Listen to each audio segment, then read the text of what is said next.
Adam Bierman, Breezy with Bierman. I was gone last month. I had family duties. I'm a family man. People don't believe that. I was taking my daughter on a college trip.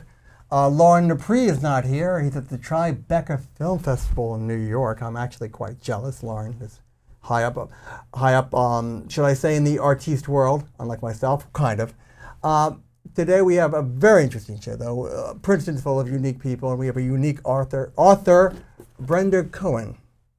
And she's written a book, the first of its only kind, an American scientific travel book for adults.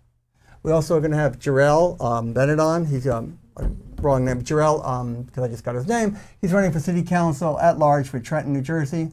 And David Bronkowski, who is a folk singer, writer. I call him a poet. But first, let's come back to Brenda Cohen. Brenda, welcome again. Thank you. Hold this book for a second. I always loved Princeton. I didn't realize it growing up, but there's so many writers here, so many talented people. Yes. And you've written this book, and I'll take it back from you. And this book is, and it's co-authored. Mm-hmm. Okay, and it's a book about scientific treasures in the U.S. And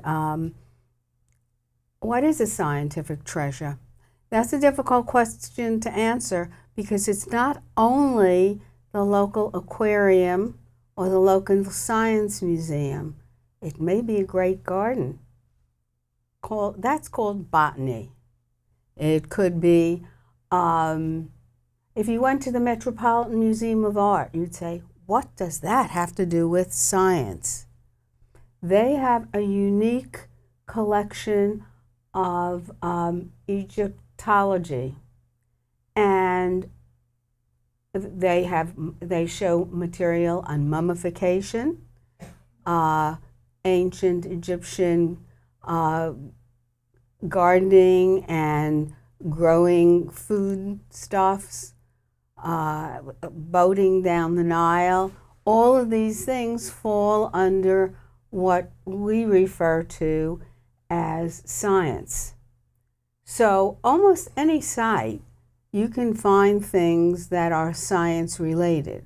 The question is, does the site do a good job? Now, by good job, and this is for adults, this is the only science book for and travel guide for adults probably in the whole world. Yeah. So what's your criteria for a good job before you're going to put it in your book and tell people to spend their hard-earned money and time to go someplace? When I go in, first of all, I take an overview of the facility that we're in. Is it comfortable? Do we like the feeling of it? Is there room to move around? Do they have strange corners that squeeze people and you can't get around? Also, the signage is extremely important. I have noticed over the past few years that there's been a decline in the quality of the signage. That drives me nuts. Directions, nothing's clear, consistency. Yeah. Now, what I'm talking about is if you're looking at some material. I was in an aquarium, a major aquarium in the U.S. You can name names. I don't think I want to. Okay. In this case. And as I walked by, it was a lovely little scene with the fish swimming in it and beautiful plants in it. And I was looking around to find out what the plants were, what some of the fish were. They had labeled some of the fish, but they didn't have any material on other fish. They did not. I could not find any material on the plants. You're kidding me. Someone missed that key little idea that maybe we should describe what people see every day here? In this book, that aquarium had all that material. I have noticed it's not just this this particular site.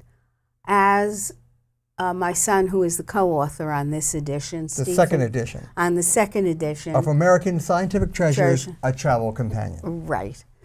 And we noticed that many museums have reduced the quality of the writing so that you don't get all the information. Why? Do they think people don't read anymore, or some? That is correct. Oh. And it also limits a lot of, quote, scientists who want details. Now, scientist can be anyone who's crazy about plants and wants all the detail, to the botanist or the botany professor or the chemist. I could go on, but that's... And there are those people. There's young people like that, older people like that.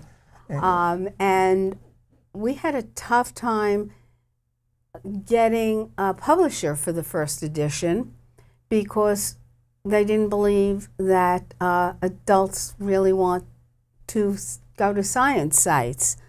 But that, again, could be anything. It could be a boulder, it could be a garden.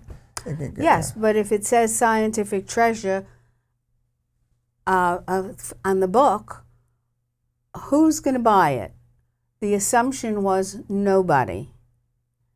We went to publishers who said, there are 3 scientists in a lab someplace, and they're just in their lab, and they're not going to go and find this book. So we're not going to publish it. We did get it published, and it sold extremely well. This is 20 years ago. What was the first? This was first published in 1998. Right, and this came about your husband, your late husband, and you decide. What was the genesis of the idea? You like to travel? You like science?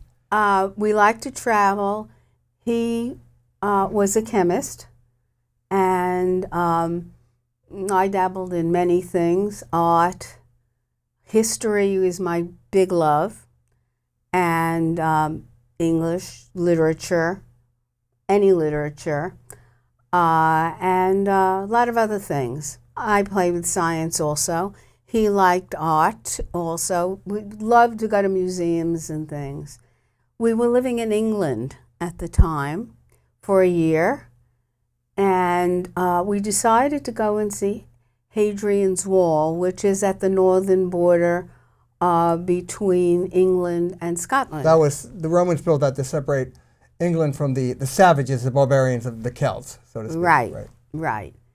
And we wanted to see that because it's a big wall, and we wanted to see the flush toilets.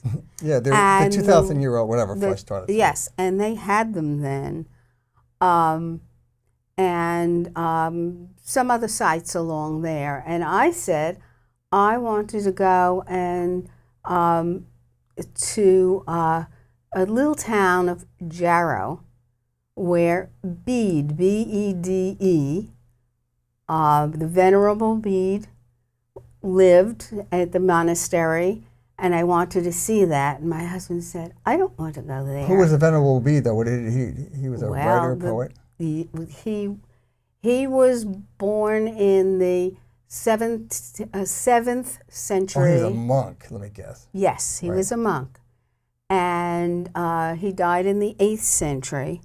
And he wrote the early history of the English church. Oh, so the first secondary source, because he wasn't there at the beginning. Yeah, kind of was. Yeah. Well, he was. Well, 1 century's worth, or part of a century. And that's the only material we have on it. So my husband didn't want to go, and I said, well, it's on the way, and I really want to see it. So he bent, and we went. And when we went to the church and was looking at the beautiful stained glass windows, we were very excited both of us were very excited about it. Then we went outside to look at some of the things on the outside, and we discovered that that monastery made stained glass and was shipping it all over Europe and all over England. Now we're talking the 8th century. Wow. 7th and 8th century. We're talking about early commerce, shipping, trade, the whole thing. Wow, they're ahead of their time in a way. It's the beginning of the Industrial Revolution in a weird way. Probably it wasn't when Bede was there. I'm probably estimating it at too low, that it was probably 10th, 11th, 12th century.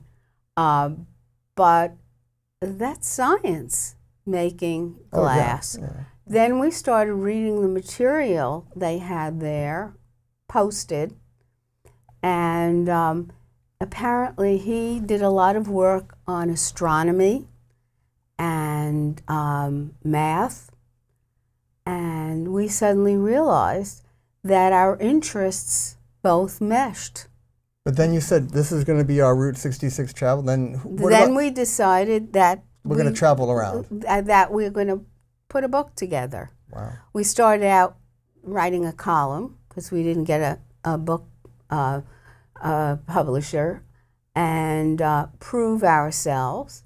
And we published a column for 20 some odd years in national. That's proving yourself, and you're getting your writing strokes down and everything. Yes. And it was very popular, the column, and through that we were able to get the book published. So that's the genesis of it, and we go to many places, and you see science, and you see art, and you see all kinds of things. And off the beaten path stuff you don't even realize. You were in Nebraska, you said Iowa, weird, places you wouldn't even think about. All kinds of places. We were in a home-made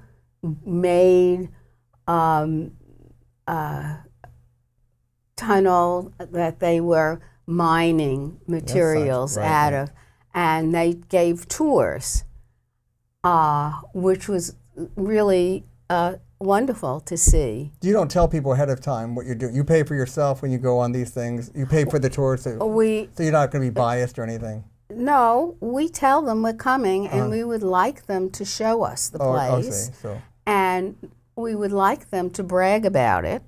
Right. And we investigate all the sites. And we've had places that didn't want us. Right. Because they felt you wouldn't. You might not like it, and what you write about might be negative. Well, yeah. But the thing is, if we didn't like it, we wouldn't use it. Gotcha. Right. We don't write negative things. Right. You're not out to have a festive saying. If you have nothing good to say, we just don't say it. Gotcha. We only have one more minute though. So God, time goes when you're having fun. Yes. What's going to happen? You're working very hard now with your son. It's a family legacy. When could we see the next edition out? Well, the next edition is scheduled to be out in 2020, so it's 2 years ahead. We are more than half done with the book, so that should work. It will be published by Oxford University Press. Wow. We have a contract. They invented the language, basically, that's in a way. Yeah. So that's what it's all about. And there's some very interesting things throughout the U.S. We have something in every state of the Union. This one only has 48 states. The next one will have 50. So please look forward to 2020, American Scientific Treasures, A Travel Companion. The last book they went to, Transylvania, Kentucky, Hot Springs National Park in Arkansas.